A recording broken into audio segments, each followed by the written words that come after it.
நீங்கள் இங்கே பைசா வாங்குறீங்கல்ல அப்படின்னு சொன்னால், இல்லை நான் எங்களுக்கு வந்ததுக்கு கொடுங்க, கொடுக்காட்டு நாளைக்கு உங்களுக்கு சிலிண்டர் வராது அப்படிங்கிறாங்க. இல்லைம்மா, அது டோட்டலி தப்பு. சார் சொன்ன மாதிரி டோர் டெலிவரி, கிச்சன் டெலிவரி பண்ணுற வரைக்கும் அந்த டெலிவரி சார்ஜஸ் சேர்த்து தான் ரேட்டு ஃபிக்ஸ் பண்ணுறாங்க. RSP retail selling price. நீங்கள் ஒரு பைசா கூட கொடுக்க தேவையில்லை. அப்படி ஏதாவது டிமாண்ட் பண்ணாங்கன்னா நீங்கள் உங்கள் டிஸ்ட்ரிபியூட்டர் கிட்ட கம்ப்ளைண்ட் பண்ணுங்க. Immediately officers will take action. Don't worry. நேரத்துக்கிட்ட போய் கேட்டேன் சார், ஏன் இந்த மாதிரி கேட்குறீங்க, கேஸ் ஆஃபீஸில் போய் கேட்டேன் சார். கேட்டதுக்கு அவங்க என்ன சொன்னாங்க, அவங்க வந்ததுக்கு பெட்ரோல் செலவு வேணும்ல. அதான் ஏமாத்துறாங்க, அதான் ஏமாத்துறாங்க. இவர் வந்து ஐஓசிஎல் நீங்கள் சொல்லக்கூடிய இந்தியன் கேஸ் கம்பெனியோடைய சீஃப் மேனேஜர் திருச்சி ஏரியாவில் இருக்காருமா. அவங்க சொல்கிறத அவங்க வாயால் கேளுங்க. கிச்சன் வரைக்கும் கொடுக்கறதுக்கு தான் சம்பளம். ஒரு ரேட்டு சிலிண்டர் 700 ரூபான்னா ஆக்சுவல் ரேட் 650 ரூபா. அது டெலிவரி சார்ஜஸ்க்கு டிஸ்ட்ரிபியூட்டருக்கு 50 ரூபா. அதையும் சேர்த்து தான் அந்த ரேட்டில் வச்சு 700 ரூபான்னு ஃபிக்ஸ் பண்ணி ரேட்டு சேல்ஸ் பண்ணுறோம் உங்களுக்கு. ஸோ உங்கள்கிட்ட வாங்கியாச்சு, கவர்மெண்ட்டு டெலிவரி சார்ஜஸ் சேர்த்து வாங்கியாச்சு. அதனால் நீங்கள் எக்ஸ்ட்ரா தர தேவையில்லை, தரக்கூடாது. அந்த மாதிரி யாராவது டிமாண்ட் பண்ணாங்கன்னா நீங்கள் உங்கள் ஏஜென்சிட்ட இம்மீடியட்டாக கம்ப்ளைண்ட் பண்ணுங்கள். சட்டப்படி தப்பு.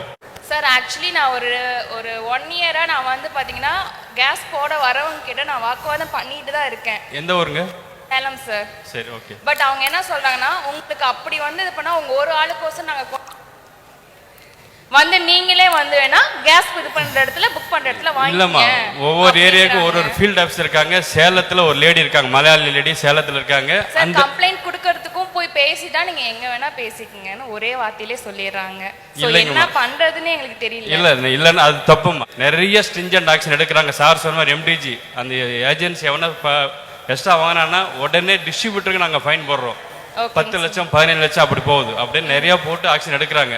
ஒரு பைசா கிட்ட எப்படி கேக்குறாங்கன்னா, ஏதோ நீங்க வந்து சந்தோஷமா கொடுத்தீங்கன்னா எங்க ஃபேமிலிக்கு இது ஆகுமா, நீங்க கொடுக்கறதே வந்து இந்த மாதிரி சொல்லி கொடுத்தீங்கன்னா நாங்க என்ன பண்ண, அந்த இதை நாங்க வேற எதுக்கு யூஸ் பண்ணா கூட பெனிஃபிட்டா இருக்கும், வேற யாருக்காச்சும் யூஸ்ஃபுல்லா இல்ல. சந்தோஷமா கொடுக்கறது வேற, அது உங்க இஷ்டம். டிமாண்ட் பண்ணி அவங்க சொல்ற மாதிரி திரும்பி எடுத்துட்டு போறதெல்லாம் டோட்டலி அகைன்ஸ்ட் ரூல்ஸ்.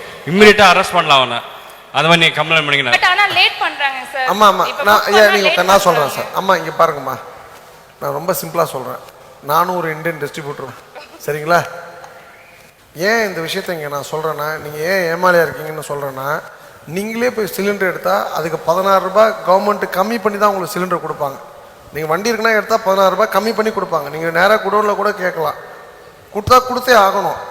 நீங்கள் வந்து கேஸ் கம்பெனியில் போய் சொல்லாதீங்க.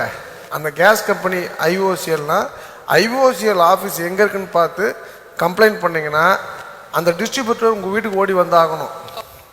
அதே போல் லீக்குன்னா ½ அன் ஹவர், 1 ஹவர், 2 ஹவர், 3 ஹவர்லனா அது எக்ஸிக்யூட்டிவ் டைரக்டர் வரைக்கும், சேர்மன் வரைக்கும் எஸ்கலேட் ஆகக்கூடிய விஷயமா அது. ஸோ நீங்கள் வந்து இது கேஸு கவர்மெண்ட் கம்பெனினா நீ நினைக்கலாம் தப்பு. ரொம்ப சின்சியர் பீப்புள் இருக்காங்கம்மா கவர்மெண்ட் அந்த பிஎஸ்யூஸில். ரொம்ப ஸ்ட்ராங்காக ஆக்ஷன் எடுப்பாங்க. இது ஏன் இதை சொல்கிறேன்னா, நீங்கள் 40 ரூபா 50 ரூபா கொடுக்கறதுனால இருக்கிறவங்க ஒரு நிமிஷம் இருங்கம்மா, அலோவ் பண்ணுங்க. நீங்கள் 40 ரூபா 50 ரூபா நீங்கள் கொடுக்குறீங்கம்மா சிலிண்டருக்கு. கொடுக்கறதுனால அந்த கேஸ் கம்பெனிக்காரன் இருக்காங்க பார்த்தீங்களா, அவங்களுக்கு சம்பளம் கொடுக்க மாட்டாங்க. உனக்கு 100 சிலிண்டர் போடுறியா, ஒரு சிலிண்டருக்கு 50 ரூபா வந்துடும். வண்டி வாடகை 1000 ரூபா போச்சுன்னா ஒரு நாளைக்கு 4000 ரூபாய் லாபம் உனக்கு. அந்த சிலிண்டர் ஏஜென்சி வந்து சம்பளம் கொடுக்கணும். அவங்க கொடுத்தாங்கன்னா கரெக்டுமா. அவங்க கொடுக்காம அந்த சம்பளத்தை உங்களை கொடுக்க வைக்கிறாங்கம்மா, அது வந்து முட்டாள்தனத்தின் உச்சக்கட்டம். நீங்கள் டிப்ஸ் கொடுக்கறது சந்தோஷமா. நான் பெட்ரோல் பேங்க்கில் டிப்ஸ் கொடுப்பேன், இந்த டீ சாப்பிட்டுக்கணும், அது சந்தோஷமாக கொடுக்குறது. அவன் வந்து லஞ்சத்தை, அதாவது அவன் செய்ய வேண்டிய வேலையை டிமாண்ட் பண்ணி பணம் வாங்க முடியாதுமா. நம்பர் 1. நீங்கள் இது மாதிரி பண்ணுறதுனால டிஸ்ட்ரிபியூட்டர்ஸ் எல்லாருமே உட்காந்த இடத்துல கோடீஸ்வரனாக இருக்காங்க, நீங்கள் ஏமாளியாக இருக்கீங்கம்மா. பணக்காரனுடைய மிகப்பெரிய குணாதிசயம்னா, நீங்கள் வந்து தெரிஞ்சு ஒரு விஷயத்தை ஏமாந்தீங்கன்னா பணம் உங்களை நோக்கி வராதுமா. ஸோ நீங்கள் மிகப்பெரிய பணக்காரனாகனா ஏமாளியாக இருக்கக்கூடாது, இழிச்சவாயனாக இருக்கக்கூடாது, முட்டாளாக இருக்கக்கூடாது. போய் ஃபைட் பண்ணுங்கள். நீங்கள் 40 ரூபா உங்களுக்கு ஃபைட் பண்ணலாமா, இந்த தேசத்துக்காக ஃபைட் பண்ணுறீங்க. யூ ஃபைட் டில் த எண்ட்மா. நான் சொல்கிறது உண்மை. நடக்கலாம் என்கிட்ட சொல்லுங்கள், நான் யார் நம்பர் உங்களுக்கு வேணுமோ நான் கொடுக்குறேம்மா. என் ஆஃபீஸ் நம்பருக்கு 9962294600. நீங்கள் டிப்ஸை கொடுக்கறது தப்பு கிடையாதுமா, அது நீங்களாக கொடுக்குறது ஒன்றும் பிரச்சனை இல்லை. ஆனால் அந்த டிப்ஸை அவன் டிமாண்ட் பண்ணி வாங்கினீங்கன்னா நீங்கள் முட்டாளுமா. ஹோட்டலில் போய் சாப்பிட்றோம்மா, சாப்பிட்டதுக்கு பில்லு கொடுக்குறோம், டிப்ஸ் கொடுக்கலாமா வேணாமான்னு நம்ம டிசைட் பண்ணோம். நீங்கள் கொடுக்காம தான் அவன் கேட்க முடியாது.